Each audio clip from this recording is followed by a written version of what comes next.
നമസ്കാരം. കേരള PSC മുൻവർഷകാലങ്ങളിൽ നടത്തിയ പരീക്ഷകളുടെ ചോദ്യങ്ങളും അതുമായി ബന്ധപ്പെട്ട ഉത്തരങ്ങളുമാണ് നോക്കുന്നത്. ചോദ്യങ്ങളിലേക്ക് പോകാം. താഴെ തന്നിരിക്കുന്ന പ്രസ്താവനകളിൽ ഒരു സമതല ദർപ്പണത്തെ സംബന്ധിച്ച് ശരിയായവ ഏതെല്ലാം? താഴെ തന്നിരിക്കുന്ന പ്രസ്താവനകളിൽ ഒരു സമതല ദർപ്പണത്തെ സംബന്ധിച്ച് ശരിയായവ ഏതെല്ലാം? ഇവിടെ സമതല ദർപ്പണത്തെ കുറിച്ചിട്ടാണ് ചോദിക്കുന്നത്. സമതല ദർപ്പണം എന്ന് പറഞ്ഞാൽ എന്താ? പ്രതിപതന തലം പരന്ന ദർപ്പണങ്ങളെയാണ് സമതല ദർപ്പണം എന്ന് പറയുന്നത്. അതായത് പ്ലെയിൻ മിറേഴ്സാണ് സമതല ദർപ്പണം. അതിന് ഉദാഹരണമാണ് നമ്മൾ മുഖം നോക്കുന്ന കണ്ണാടി. ആദ്യത്തെ സ്റ്റേറ്റ്മെൻറ്റ് നോക്കാം. വസ്തുവും ദർപ്പണവും തമ്മിലുള്ള അകലവും ദർപ്പണവും പ്രതിബിംബവും തമ്മിലുള്ള അകലവും തുല്യമാണ്. വസ്തുവും ദർപ്പണവും തമ്മിലുള്ള അകലവും ദർപ്പണവും പ്രതിബിംബവും തമ്മിലുള്ള അകലവും തുല്യമാണ്. അത് ശരിയാണ്. കാരണം നമ്മളൊരു കണ്ണാടിയിലേക്ക് നോക്കുമ്പോൾ നമ്മുടെ ആ ഒരു നോക്കുന്ന സമയത്ത് നമ്മുടെ ആ ഒരു ഇമേജും കണ്ണാടിയും തമ്മിൽ ഒരു ഡിസ്റ്റൻസ് ഉണ്ട്. ആ ഡിസ്റ്റൻസിന് ഈക്വലാണ് നമ്മൾ കണ്ണാടിയിൽ കാണുന്ന നമ്മുടെ പ്രതിബിംബം. നമ്മൾ കണ്ണാടിയിൽ കാണുന്ന പ്രതിബിംബവും ആ കണ്ണാടിയും തമ്മിലുള്ള ഡിസ്റ്റൻസും. സപ്പോസ് നമ്മളിപ്പോൾ ഒരു കണ്ണാടിക്ക് മുന്നിൽ നിൽക്കുക. ആ നിൽക്കുന്ന സമയത്ത് നമ്മളും കണ്ണാടിയും തമ്മിലുള്ള ഒരു ഡിസ്റ്റൻസ് നമ്മൾ ഉണ്ടാവും അല്ലേ? ആ അതേ ഡിസ്റ്റൻസ്, അതായത് ആ നിൽക്കുന്ന ദൂരവും കണ്ണാടിയും തമ്മിലുള്ള ആ അതേ ലെങ്ത്ത് തന്നെ ആയിരിക്കും നമ്മൾ കണ്ണാടിക്കുള്ളിൽ കാണുന്ന നമ്മളെ ഇമേജും ആ കണ്ണാടിയും തമ്മിലുള്ള ദൂരം. അതാണ് ഇവിടെ പറഞ്ഞത്. സോ ഇത് ശരിയാണ്. രണ്ടാമത്തെ സ്റ്റേറ്റ്മെൻറ്റ് നോക്കാം. വസ്തുവിൻ്റെ വലുപ്പം തന്നെയായിരിക്കും പ്രതിബിംബത്തിനും. വസ്തുവിൻ്റെ വലിപ്പം തന്നെയായിരിക്കും പ്രതിബിംബത്തിനും. അത് ശരിയാണ്. നമ്മൾ കണ്ണാടിയിലേക്ക് നോക്കുമ്പോൾ നമ്മളെ ഒരുപാട് വലുതാക്കിയിട്ടല്ല കാണിക്കുന്നത്. നമ്മളെ ഭയങ്കരമായിട്ട് ചെറുതാക്കിയിട്ടും അല്ല കാണിക്കുന്നത്. നമ്മളെങ്ങനെയാണോ അത് തന്നെയാണ് കണ്ണാടിയിലും അതേ സൈസായിരിക്കും. അതേ സൈസായിരിക്കും നമ്മൾ കണ്ണാടിയിൽ കാണുമ്പോഴും. അതാണ് ഇത്. വസ്തുവിൻ്റെ വലിപ്പം തന്നെയായിരിക്കും പ്രതിബിംബത്തിനും. മൂന്നാമത്തെ സ്റ്റേറ്റ്മെൻറ്റ്, വസ്തുവിൻ്റെ യഥാർത്ഥ പ്രതിബിംബം രൂപപ്പെടുന്നു. വസ്തുവിൻ്റെ യഥാർത്ഥ പ്രതിബിംബം രൂപപ്പെടുന്നു. ഇത് തെറ്റാണ്. സമതല ദർപ്പണത്തിൽ എന്താണ് സംഭവിക്കുന്നത്? വസ്തുവിൻ്റെ മിഥ്യാ പ്രതിബിംബമാണ് രൂപപ്പെടുന്നത്. മിഥ്യയാണ്. വസ്തുവിൻ്റെ മിഥ്യാ പ്രതിബിംബമാണ് രൂപപ്പെടുന്നത്. സോ ഇത് മൂന്നാമത്തെ സ്റ്റേറ്റ്മെൻറ്റ് തെറ്റാണ്. നമ്മൾ സമതല ദർപ്പണത്തിൽ നോക്കുമ്പോൾ മിഥ്യ മീൻസ് എന്താണ്? നമ്മളിപ്പോൾ എങ്ങനെയാണോ നിൽക്കുന്നത് അതിൻ്റെ നേരെ ഓപ്പോസിറ്റ് ആയിരിക്കും. നമ്മളിപ്പോൾ ഒരു കണ്ണാടിയിൽ നോക്കുമ്പോൾ നമ്മുടെ ലെഫ്റ്റ് സൈഡ് കണ്ണാടിക്കുള്ളിൽ എന്തായിരിക്കും? റൈറ്റ് ആയിരിക്കും. സോ ഓപ്പോസിറ്റ് ആയിരിക്കും കാണിക്കുന്നത്. അതാണ് മിഥ്യാപ്രതിബിംബം എന്ന് പറയുന്നത്.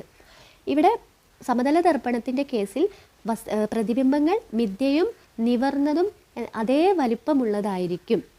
സോ ഇവിടുത്തെ ആൻസർ അപ്പോൾ ഏതായിരിക്കും വരിക? ഇവിടെ ചോദിച്ചത് ശരിയായ പ്രസ്താവനകൾ ഏതൊക്കെ എന്നാണ്. ഒന്നാമത്തെയും രണ്ടാമത്തെയും പ്രസ്താവനകളാണ് ഇതിൽ ശരിയായി വരുന്നത്. സോ ആൻസർ ഏത് വരും? എ ആണ് വരുന്നത്. ഓപ്ഷൻ എ ആണ് വരുന്നത്. അടുത്ത ചോദ്യം, ഇന്ത്യയുടെ ആദ്യ സൗരനിരീക്ഷണ ഉപഗ്രഹമായ ആദിത്യ L1 വിക്ഷേപിച്ചത് എന്ന്? ഇന്ത്യയുടെ ആദ്യ സൗരനിരീക്ഷണ ഉപഗ്രഹമായ ആദിത്യ L1 വിക്ഷേപിച്ചതെന്ന്? 2023 സെപ്റ്റംബർ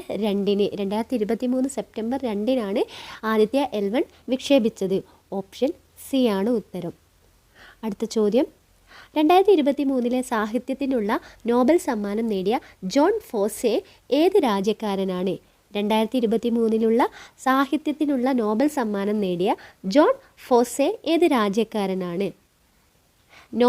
നോർവേക്കാരനാണ് ജോൺ ഫോസെ. 2023 സാഹിത്യത്തിനുള്ള നോബൽ സമ്മാനമാണ് അദ്ദേഹത്തിന് ലഭിച്ചത്. ഓപ്ഷൻ സി ആണ് ഉത്തരം. അടുത്ത ചോദ്യം, മഞ്ഞപ്പിത്തം ബാധിക്കുന്ന ശരീര അവയവം ഏത്?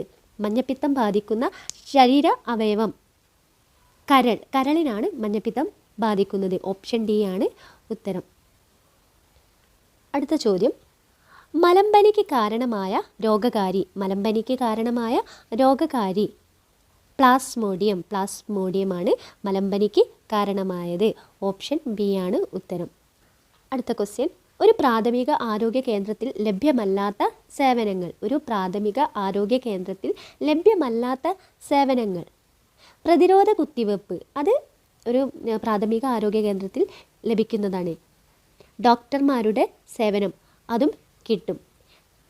പാലിയേറ്റീവ് പരിചരണം അതും ഒരു പ്രാഥമിക ആരോഗ്യ കേന്ദ്രത്തിൽ ലഭിക്കുന്ന സേവനമാണ്. CT സി ടി സ്കാൻ ഒരു നോർമൽ ഒരു പ്രാഥമിക ആരോഗ്യ കേന്ദ്രത്തിൽ ലഭിക്കില്ല. സോ ഓപ്ഷൻ സി ആണ് ഉത്തരം. ഒരു പ്രാഥമിക ആരോഗ്യ കേന്ദ്രത്തിൽ ലഭ്യമല്ലാത്ത സേവനങ്ങൾ എന്നതാണ് ചോദ്യം. ഓപ്ഷൻ സി ആണ് ഉത്തരം. അടുത്ത ചോദ്യം, ലോക ഭക്ഷ്യസുരക്ഷാ ദിനം. ലോക ഭക്ഷ്യസുരക്ഷാ ദിനം ജൂൺ 7. ജൂൺ 7 ആണ് ലോക ഭക്ഷ്യസുരക്ഷാ ദിനം. ഓപ്ഷൻ സി ആണ് ഉത്തരം. അടുത്ത ചോദ്യം, കേരള ആരോഗ്യശാസ്ത്ര സർവകലാശാലയുടെ ആസ്ഥാനം. കേരള ആരോഗ്യശാസ്ത്ര സർവകലാശാലയുടെ ആസ്ഥാനം ഏതാണ്? തൃശ്ശൂരാണ്. തൃശ്ശൂരിലാണ് കേരള ആരോഗ്യശാസ്ത്ര സർവകലാശാല. സോ ഓപ്ഷൻ എ ആണ് ഉത്തരം. അടുത്ത ചോദ്യം, താഴെ പറയുന്നവയിൽ ജീവിതശൈലി രോഗമല്ലാത്തത് ഏത്? താഴെ പറയുന്നവയിൽ ജീവിതശൈലി രോഗമല്ലാത്തത് ഏത്? Fatty liver. ഫാറ്റി ലിവർ എന്താണ്? ജീവിതശൈലി രോഗമാണ്. ഹൃദയാഘാതം. ഹൃദയാഘാതം ജീവിതശൈലി രോഗമാണോ? അതെ, ഹൃദയാഘാതം ജീവിതശൈലി രോഗം തന്നെയാണ്. അമിത രക്തസമ്മർദ്ദം, ഹൈ ബ്ലഡ് പ്രഷർ, ഇതും ജീവിതശൈലി രോഗമാണ്. തൊണ്ടമുള്ള്. തൊണ്ടമുള്ള് ജീവിതശൈലി രോഗമാണോ? അല്ല, തൊണ്ടമുള്ള് ഒരു ജീവിതശൈലി രോഗമല്ല. സോ ഇവിടെ രോഗം ജീവിതശൈലി രോഗമല്ലാത്തത് ഏത് എന്നാണ്. ഓപ്ഷൻ സി ആണ് ഉത്തരം. യോജക കലയെ ബാധിക്കുന്ന ക്യാൻസർ. യോജക കലയെ ബാധിക്കുന്ന ക്യാൻസർ ഏതാണ്? യോജക കലയെ ബാധിക്കുന്ന ക്യാൻസർ സർക്കോമ. സർക്കോമയാണ്. ഓപ്ഷൻ എ ആണ് ഉത്തരം. സംസ്ഥാനത്തെ അംഗപരിമിതർക്ക് പ്രതിവർഷം 1 ലക്ഷം രൂപ വരെ ആരോഗ്യ ഇൻഷുറൻസ് ലഭ്യമാക്കുന്ന പദ്ധതി. സംസ്ഥാനത്തെ അംഗപരിമിതർക്ക് പ്രതിവർഷം 1 ലക്ഷം രൂപ വരെ ആരോഗ്യ ഇൻഷുറൻസ് ലഭ്യമാക്കുന്ന പദ്ധതി നിരാമയ. നിരാമയ പദ്ധതിയാണ്. ഓപ്ഷൻ സി ആണ് ഉത്തരം. കേരള സാമൂഹ്യ സുരക്ഷാ മിഷൻ നിലവിൽ വന്നത് എന്ന്? കേരള സാമൂഹ്യ സുരക്ഷാ മിഷൻ നിലവിൽ വന്നത് എന്ന്? 2008. 2008 കേരള സാമൂഹ്യ സുരക്ഷാ മിഷൻ നിലവിൽ വന്നത്. ഓപ്ഷൻ ഡി ആണ് ഉത്തരം.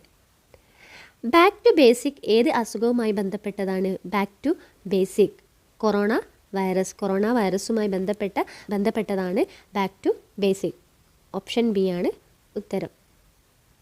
അടുത്ത ചോദ്യം, 2023 നാഷണൽ ഹെൽത്ത് കെയർ അവാർഡ് ലഭിച്ച കേരള സർക്കാർ പദ്ധതി. 2023 നാഷണൽ ഹെൽത്ത് കെയർ അവാർഡ് ലഭിച്ച കേരള സർക്കാർ പദ്ധതിയാണ് കാരുണ്യ ആരോഗ്യ സുരക്ഷാ പദ്ധതി. കാരുണ്യ ആരോഗ്യ സുരക്ഷാ പദ്ധതിയാണ്. ഓപ്ഷൻ എ ആണ് ഉത്തരം. കൗമാരക്കാരിലെ ജീവിതശൈലി രോഗങ്ങൾ തുടക്കത്തിലേ കണ്ടെത്തി പരിഹരിക്കാൻ ഹയർ സെക്കൻഡറി സ്കൂളുകൾ കേന്ദ്രീകരിച്ച് സംസ്ഥാന സർക്കാർ നടപ്പിലാക്കുന്ന ആരോഗ്യ സർവേ പദ്ധതി.